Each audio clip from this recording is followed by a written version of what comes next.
Big boss Malayalam season 7 അപ്ഡേറ്റുകളിലേക്ക് തന്നെ പോകും. അപ്പൊ ഈ ഒരു സീസണിൽ 7ന്റെ പണി എന്നൊക്കെ പറഞ്ഞിട്ട് അതുപോലെ തന്നെ കമ്മിറ്റിക്ക് ഇട്ട് കൊടുക്കും. കുപ്പിയിൽ വെള്ളം നിറയ്ക്കുന്ന ടാസ്കുകളൊക്കെ ആയിട്ട് വന്നു കഴിഞ്ഞാൽ എന്നൊക്കെ പറഞ്ഞ് ലാലേട്ടന്റെ ഒരു പ്രൊമോ ഒക്കെ ആദ്യം ഈ ഒരു സീസൺ തുടങ്ങുന്ന സമയത്തൊക്കെ ഏഷ്യാനെറ്റ് അല്ലെന്നുണ്ടെങ്കിൽ ബിഗ് ബോസിന്റെ ടീം കുറച്ച് ഹൈപ്പിനായിട്ട് പ്രേക്ഷകർക്ക് രോമാഞ്ചം കൊള്ളിക്കാൻ വേണ്ടിയിട്ട് പുറത്തു വിട്ടിരുന്നു. എന്നിട്ട് ഇവരെന്താണ് ചെയ്യുന്നത് എന്ന് ഒരു എത്തും പിടിയും കിട്ടുന്നില്ല. ഈ ഒരു സീസൺ തുടങ്ങി 3ാമത്തെ ആഴ്ചയാണ് റണ്ണിങ്. ഇതുവരെയും മികച്ചൊരു ടാസ്ക് എന്ന് പറയാൻ ഒന്നും തന്നെയില്ല. ഇപ്പോൾ ഈ ഒരു സീസണിൽ ആ ഒരു പണിപ്പുര ടീമും ബേസ് ചെയ്തിട്ടാണ് മുന്നോട്ട് പോയിക്കൊണ്ടിരിക്കുന്നത്. കഴിഞ്ഞ ഒരു സീസണിൽ നമ്മുടെ പവർ റൂം ആയിരുന്നെങ്കിൽ ഈ ഒരു സീസണിൽ പണിപ്പുര. പവർ റൂമിനേക്കാളും കുറച്ചും കൂടെ ബെറ്റർ ആയിട്ട് തോന്നി. ബട്ട് മൊത്തത്തിൽ നോക്കുമ്പോൾ കഴിഞ്ഞ സീസൺ 6 തന്നെയാണ് കുറച്ചും കൂടെ ബെറ്റർ എന്നാണ് തോന്നുന്നത്. ഈ ഒരു പണിപ്പുര ടാസ്കുമായിട്ട് വന്നിട്ട് കണ്ടസ്റ്റൻസിന്റെ ക്ലോത്ത്സും കാര്യങ്ങളും എല്ലാം അവിടെ പിടിച്ചു വെച്ചിരിക്കുന്നു. അല്ലെങ്കിൽ അവർക്ക് കൂടുതൽ ഡ്രസ് മെറ്റീരിയൽസോ കോസ്മെറ്റിക് ഐറ്റംസോ ഒന്നും കൊടുക്കുന്നില്ല. അത് പിടിച്ചു വെച്ചിരിക്കുന്നു. പണിപ്പുരയിൽ ആ ഒരു ഗെയിം ടാസ്കുകൾ വിജയിച്ച് ലഭിക്കും എന്നതിലപ്പുറം പ്രത്യേകിച്ച് മികവൊന്നും ഒന്നിനും തന്നെ കണ്ടിട്ടില്ല.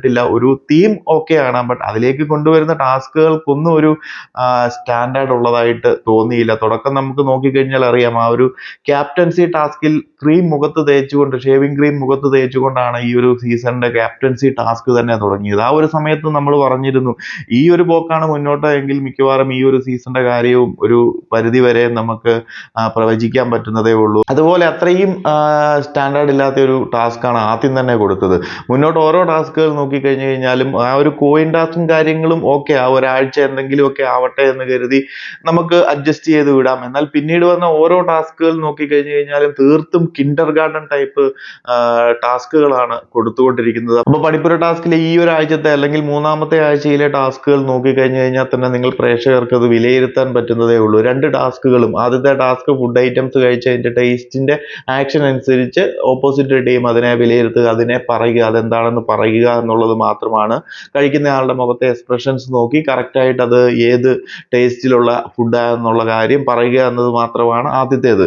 2ാമത്തെ ടാസ്ക് എന്ന് പറയുന്നത് നമ്മുടെ ആനിമൽസിന്റെ ഒക്കെ ഫോട്ടോസ് കാണിച്ചിട്ട് അത് കണ്ടസ്റ്റൻസ് ആരൊക്കെയാണെന്ന് അവരുടെ ക്യാരക്ടറിനനുസരിച്ച് നിൽക്കുക. അത് കഴിഞ്ഞിട്ട് മറ്റുള്ളവർ അത് ഗസ് ചെയ്യുക. ഇതൊക്കെ എന്ത് ഗെയിമാണ്? ഇങ്ങനെയാണോ ഒരു പണിപ്പുര ടാസ്ക് എന്നൊക്കെ പറയുമ്പോൾ, അല്ലെങ്കിൽ ഒരു സീസണിന്റെ തീം തന്നെ ഈ ഒരു പണിപ്പുരയുമായി ബന്ധപ്പെട്ടിട്ടാണ് മുന്നോട്ട് പോകുന്നത്. അപ്പം അതിനൊക്കെ കൊടുക്കുന്ന ടാസ്കുകൾ വളരെ സ്റ്റാൻഡേർഡ് ഇല്ലാത്തത് എന്ന് തന്നെ നമുക്ക് പറയാൻ സാധിക്കും. ഇവരിപ്പം വന്ന് പുതിയൊരു ഷോ ഡയറക്ടർ ഒക്കെ വന്നു കഴിഞ്ഞപ്പം ബിഗ് ബോസ് എന്നത് മാറ്റി ഇവര് വേറെന്തോ ഗെയിം ഷോയോ അല്ലെന്നുണ്ടെങ്കിൽ സാധാരണ മലയാളം ടിവിസിലൊക്കെ വരുന്ന പോലെ കോമഡി എന്റർടൈൻമെന്റ് ആയിട്ടുള്ള TV ഷോസിലൊക്കെ കാണിക്കുന്നത് പോലെയുള്ള ടാസ്കുകളൊക്കെ എടുത്തിട്ടാണ് ഇപ്പോൾ ഇവര് ബിഗ് ബോസിനകത്ത് കാണിക്കുന്നത്. ബിഗ് ബോസിന്റെ ആ ഒരു സ്റ്റാൻഡേർഡ് തന്നെ മാറിപ്പോകുന്ന രീതിയിലാണ് ഓരോ ടാസ്കുകളും ഇപ്പൊ ഈ ഒരു സീസൺ 7 കൊണ്ടുവന്നിരിക്കുന്നത്.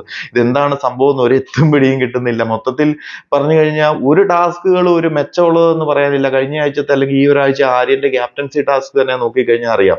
ആ ഒരു ടാസ്ക് ഒക്കെ എത്ര മികച്ച രീതിയിൽ പല ലാംഗ്വേജുകളിലും കാണിക്കുന്നുണ്ട്. അതൊക്കെ കട്ട് ചെയ്ത് ഷോട്ട് ചെയ്ത് ജസ്റ്റ് ഒരു സർക്കിളിനുള്ളിൽ മാത്രമാക്കി ടാസ്ക് തുടങ്ങിയ ആ ഒരു ബെല്ലടിച്ചത് മാത്രമേ, അല്ലെങ്കിൽ ഒരു ബസർ അടിച്ചത് മാത്രമേ ഓർമ്മയുള്ളൂ. തുടങ്ങിയതിന് വിത്തിൻ സെക്കൻഡ്സ് ആ ടാസ്കും കംപ്ലീറ്റ് ആയി. 2ാമത്തെ ഷാനവാസ് ക്യാപ്റ്റനായ ഒരു ടാസ്ക് മാത്രമാണ് ആ പുറത്ത് ആ ഒരു ഗാർഡൻ ഏരിയയിൽ വെച്ച് നടന്നത് മാത്രമേ കുറച്ചെങ്കിലും ഒരു ബെറ്റർ എന്ന് പറയാൻ നമ്മുടെ മുന്നിലുള്ളൂ. ബാക്കി എല്ലാ ടാസ്കുകളും നോക്കിക്കഴിഞ്ഞാൽ ഇതുപോലെ ഓരോന്നും നേഴ്സറി പിള്ളേർക്ക് കൊടുക്കുന്ന ടാസ്കുകൾ പോലെയാണ് മുന്നോട്ട് പോയിക്കൊണ്ടിരിക്കുന്നത്. ഇങ്ങനെയാണ് ബിഗ് ബോസ് എങ്കിൽ എങ്ങനെയാണ് മെച്ചപ്പെടുന്നത്? കണ്ടസ്റ്റൻസിന്റെ കാര്യം ഒരു പരിധി വരെ നമുക്ക് എഴുതിത്തള്ളാം. പ്രത്യേകിച്ച് മികച്ചത് എന്ന് പറയുന്ന കണ്ടസ്റ്റൻസ് ഒന്നും ഈ ഒരു സീസണിൽ കണ്ടില്ല. ഒരു ഹൈപ്പും ഇതുവരെ 3ാമത്തെ ആഴ്ചയായിട്ട് നമുക്ക് എടുത്തു പറയത്തക്ക വിധം ഒന്നും തന്നെ ഇല്ല. അതിന്റെ കൂട്ടത്തിൽ ബിഗ് ബോസിന്റെ സൈഡിൽ നിന്ന് കൂടി മികച്ച കുറച്ച് ഫിസിക്കൽ ടാസ്കുകൾ ഇല്ലാതെ, അല്ലെന്നുണ്ടെങ്കിൽ മികച്ച കുറച്ച് ബുദ്ധി ഉപയോഗിച്ച് കളിക്കേണ്ട ടാസ്കുകൾ ഇല്ലാതെ, ഒന്നും തന്നെ മെന്റൽ ഫിസിക്കൽ ആയിട്ടുള്ള ടാസ്കുകൾ കൊണ്ടുവരാതെ എങ്ങനെയാണ് ഈ ഒരു സീസൺ നല്ല രീതിയിൽ മുന്നോട്ട് പോകുന്നതെന്ന ഒരു ഐഡിയയും കിട്ടുന്നില്ല. നിങ്ങൾ പ്രേക്ഷകർക്ക് എന്താണ് അഭിപ്രായം? ഇങ്ങനെ ഇരുന്ന് തന്നെ മുന്നോട്ട് പോയാൽ മതിയോ? തീർത്തും കുടുംബ പ്രേക്ഷകരിലേക്ക് അല്ലെങ്കിൽ സീരിയൽസ് മാത്രം കണ്ടുകൊണ്ടിരിക്കുന്ന കുറെ ആൾക്കാരെ കാണിക്കാൻ വേണ്ടിയിട്ട് മാത്രമായി പോയിക്കൊണ്ടിരിക്കുന്നു ബിഗ് ബോസ് ഷോ എന്നാണ് എനിക്ക് തോന്നുന്നത്. കാരണം ബിഗ് ബോസ് എന്താണെന്ന് അറിയത്തില്ലാത്ത ആൾക്കാരാണ് ഇതിന്റെ ഷോ ഡയറക്ടറും ക്രിയേറ്റീവ് ഡയറക്ടറും എന്നും എനിക്ക് തോന്നുന്നു. അല്ലെങ്കിൽ പിന്നെ ഇങ്ങനെയുള്ള ഗെയിംസുകൾ ഇടയ്ക്കൊക്കെ ആകാം, കുറച്ച് എന്റർടൈൻമെന്റ് ഫൺ ആയിട്ടുള്ള കുറച്ച് ടാസ്കുകളൊക്കെ ഇടയ്ക്ക് കൊണ്ടുവരുന്നതിൽ കുഴപ്പമില്ല. അതല്ലാന്നുണ്ടെങ്കിൽ ഇപ്പോൾ ഒരു പരിധി വരെ എല്ലാവരും തന്നെ ബിഗ് ബോസുകളൊക്കെ പല ലാംഗ്വേജുകളും കണ്ടിട്ടുള്ളതാണ്. പണ്ടൊക്കെ ആണെന്നുണ്ടെങ്കിൽ കുഴപ്പമില്ല.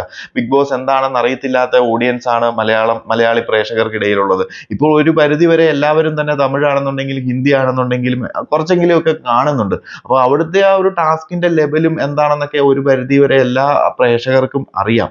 അപ്പം അങ്ങനെ ഓഡിയൻസ് നിൽക്കുമ്പം ഇതുപോലെയുള്ള തീർത്തും ബിലോ ആവറേജ് ലെവലിലുള്ള ടാസ്കുകളൊക്കെ കൊണ്ടുവന്ന് കഴിയുമ്പം കണ്ടിരിക്കുന്ന പ്രേക്ഷകർക്കും ഒരു എന്റർടൈൻമെന്റ് ആയിട്ട് അല്ലെന്നുണ്ടെങ്കിൽ ഒരു ഇൻട്രസ്റ്റിംഗ് ആയിട്ടുള്ള ഒരു സംഭവങ്ങളൊന്നും തോന്നുന്നില്ല. സംഭവം ശരിയാണ്, ടാസ്കുകളൊക്കെ ശരിയാ, കുറച്ച് ഫൺ സംഭവങ്ങളും കാര്യങ്ങളും ഒക്കെ ഉണ്ട്. ബട്ട് ഒരു ഫൺ മാത്രം ഉണ്ടായിട്ട് കാര്യമില്ലല്ലോ. ബിഗ് ബോസ് പോലെ ഒരു ഷോ ആകുമ്പോൾ ആ ഒരു ഷോയിലെ ടാസ്കുകൾക്ക് അതിൻ്റെതായിട്ടുള്ള ഒരു വെയിറ്റ് വേണം. ഇത് എനിക്ക് ഒന്നും കണ്ടിട്ട് തോന്നുന്നില്ല. ബിഗ് ബോസ് പറഞ്ഞ ആ ഒരു പ്രൊമോയിൽ പറഞ്ഞ കത്തിക്കും സംഭവങ്ങളാണ് കൊടുക്കും എന്നൊക്കെ പറഞ്ഞിട്ടുള്ള ഒരു പ്രൊമോയും കാര്യങ്ങളും മാത്രമേ ഉള്ളൂ. പക്ഷേ സീസൺ തുടങ്ങി കഴിഞ്ഞപ്പോൾ മൊത്തം തണുപ്പം മട്ടാണ് ബിഗ് ബോസിന്റെ ടീമിന്റെ സൈഡിൽ നിന്നാണെന്നുണ്ടെങ്കിൽ പോലും ഒരു തീമും കാര്യങ്ങളും ഒക്കെ തട്ടിക്കൂട്ടി വെച്ചിട്ടുണ്ട്. ബട്ട് അതിനുള്ളിലേക്ക് പോകുമ്പോൾ ഓരോ ടാസ്കുകളുടെ പെർഫോമൻസ് ആണെന്നുണ്ടെങ്കിൽ പോലും മൊത്തത്തിൽ എന്താ പറയുന്നത്, ഈ ഒരു സീസണിന്റെ ഒരു ലെവൽ എന്ന് പറയുന്നത് ബിലോ ആവറേജിലും താഴോട്ടാണ് പോയിക്കൊണ്ടിരിക്കുന്നത്. ഓരോ ദിവസം കഴിയും തോറും ഇവര് ടാസ്കിന്റെ ആ ഒരു ലെവൽ ഉയർത്തിയില്ല എന്നുണ്ടെങ്കിൽ കണ്ടിരിക്കുന്ന പ്രേക്ഷകർക്കും അത് തീർത്തും മോശമായിട്ട് തന്നെയായിരിക്കും തോന്നുന്നത്. കാരണം ഇത്